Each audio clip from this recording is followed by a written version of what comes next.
Hello everyone, it's me, DJ Cosmic, Gamer Chair. Like I said, I was doing a couple of upgrades to my setup. Now I actually have a desk, tripod, gamer chair. So, yeah. What was I gonna do today? What was I gonna talk about? That's right, we're talking about WandaVision. That's right. WandaVision might have been one of the worst season finales in the history of television. Oh my god. Okay, before we start, I just want to say there's going to be massive WandaVision spoilers. Okay? Okay? If you have not seen WandaVision, I recommend watching WandaVision first. Or if you just want to skip it entirely, go ahead and keep watching this video. Alright, I'm giving you 10 seconds to do it.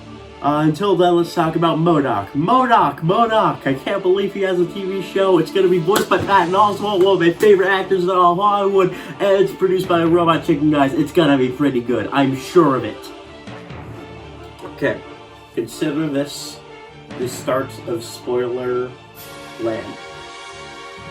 Why didn't they just have Mephisto? Look, I didn't think Mephisto was going to be in it. I thought it was stupid. Mephisto isn't really even like a guy who would be in the MCU. If it's gonna be like anyone, it would be like, I don't know, Morgan Le Fay or something. Maybe Shuma Gorath, but I don't think Wanda, Scarlet Witch would be able to do that. Like, it would be some kind of X-Men villain or like a magic villain or something, like Morgan Le Fay. Maybe Wonder Man or something. I'm not really sure, honestly, but. Oh boy. Let's talk about the pros first, shall we? First of all, because Billy is now in. You know what that means, right? That's right, the best LGBT comic relationship is in the MCU maybe now. Wiccan and Hulkling. Heck yeah. I love that relationship. It's super good. It's really actually great. Freaking love those two. Guys, I'm straight. Second pro, not as good as the first. The first few episodes are actually pretty decent. It kind of reminds me of Twin Peaks, and I like Twin Peaks. I like David Lynch. Acting was alright.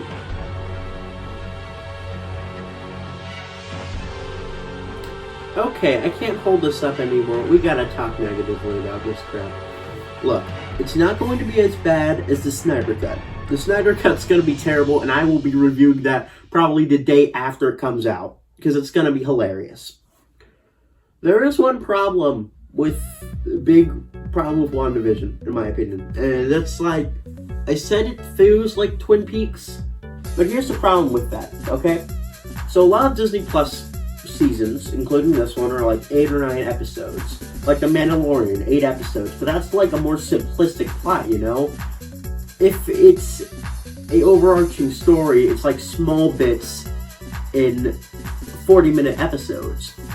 WandaVision is 40-minute episodes, but it's telling like this very like complicated story.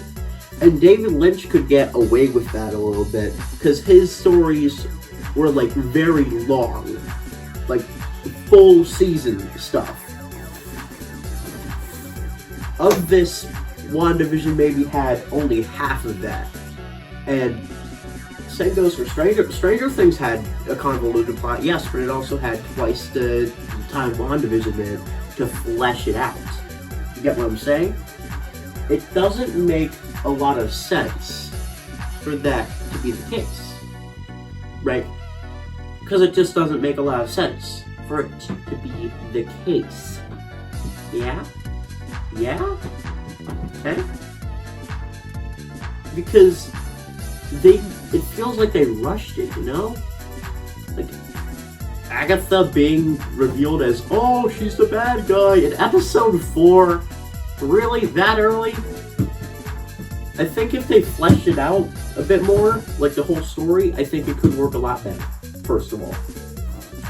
My second problem is, why does Tommy age with Billy? I understand that Billy has magic powers, so you know what, I'm fine with that. But why Tommy? Why does Tommy age? Third problem I have with WandaVision.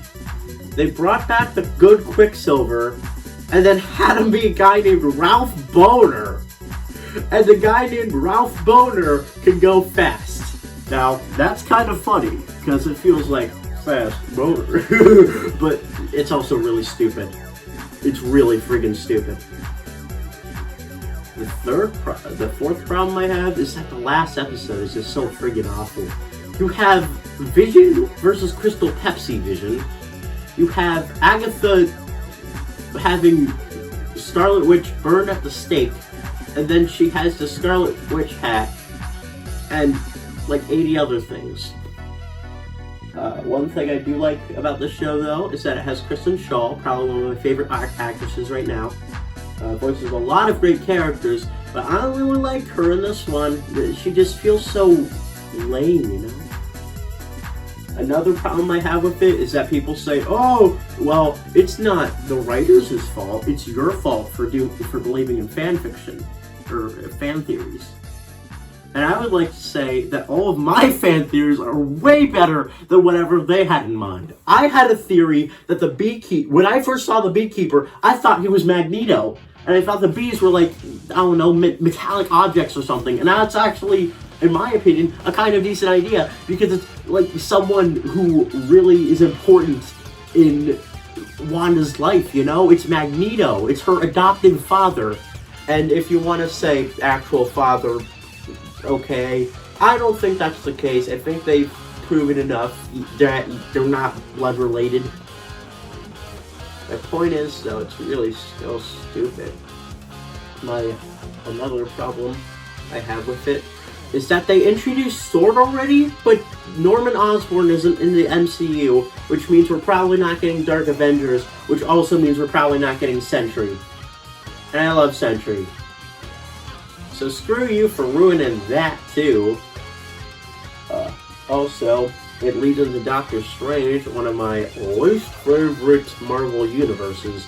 I'm sorry to all the Doctor Strange fans out there. You have some good villains. I just don't find them interesting, though. You know? Another problem I have with it. This feels like it should have been the entryway into X-Men in the Marvel Universe. Now I understand, you can't bring in everyone at the first point. You can't get Gambit, Wolverine, Cyclops, Onslaught definitely is not going to be in there, but Professor X, like all those guys. Okay, but we could at least have like Magneto. That'd be cool. I don't like how they had the engineer lady just be some random friggin' lady that was in the Hex randomly. I don't understand that, man. I don't understand any of this. It's just so stupid. It's like the writers just grabbed a barrel full of crap and said, yep, this will be the tool for our writing. Now I will say, the first few episodes were really good. I liked them. I thought the first two were funny, and they were good parodies on like 50s TV shows, and I want to see more of that. But I don't want to see it from Marvel now, because I just realized that they don't do, like, the production company that made this did not do it correctly. And honestly, it's kind of getting me worried for the MODOK series coming to Hulu on May 21st. I'm not being sponsored by Hulu, I just need to bring it up. MODOK's getting a TV show. I'm really excited about it. We need to support this. I freaking love MODOK. Sorry, I got excited there. This also is not faring well for Black Widow, but I didn't really have a lot of expectations for that one anyways, because it looks like they screwed up Taskmaster. Why are you putting him in Russia? He's a New York guy. It's stupid. This is stupid. So yes, that is one of the very, very many problems I have with WandaVision. Now, you might be saying, well, DJ Cosmic, WandaVision changed Scorsese's mind. And I just want to say this. Scorsese is an idiot. He's not the be-all, end-all of cinema, and he has made some good movies. Goodfellas, Wolf of Wall Street. He's made some good movies, yes. He's not the be-all and end-all. And saying that, oh, he was proven wrong by WandaVision. No, that is absolutely not the case. I don't think WandaVision pushes like any kind of boundaries or breaks any kind of new ground for Martin Scorsese to just beg on his knees for people to forgive him for being so wrong about the MCU. Like, I think he's wrong about the MCU. I think that superhero movies can be a lot more than just random action romps, and I don't think the MCU is treating it like that. I think the DCEU is treating it like that, but I can see how the Marvel Cinematic Universe is trying to be more serious with it, trying to make like more cohesive stories with it, you know? The problem is Scorsese probably doesn't care. He's a movie guy, not a TV guy. And I just want to say one more thing. What is love if not grief persevering? That is the dumbest line I've ever heard. It's like me saying, what are eggs if not omelets persevering? I will take my Academy Award now. So yeah, that's my opinions on WandaVision. It was fine until it got bad. Tune in next week where we'll do part 2 of the M&M's conspiracy. And this time, going to Kennedy assassination. Bye. Pay me now. But I can't afford it. I can't afford it. I don't wanna hear it. Pay me now. I've got to feed my family. I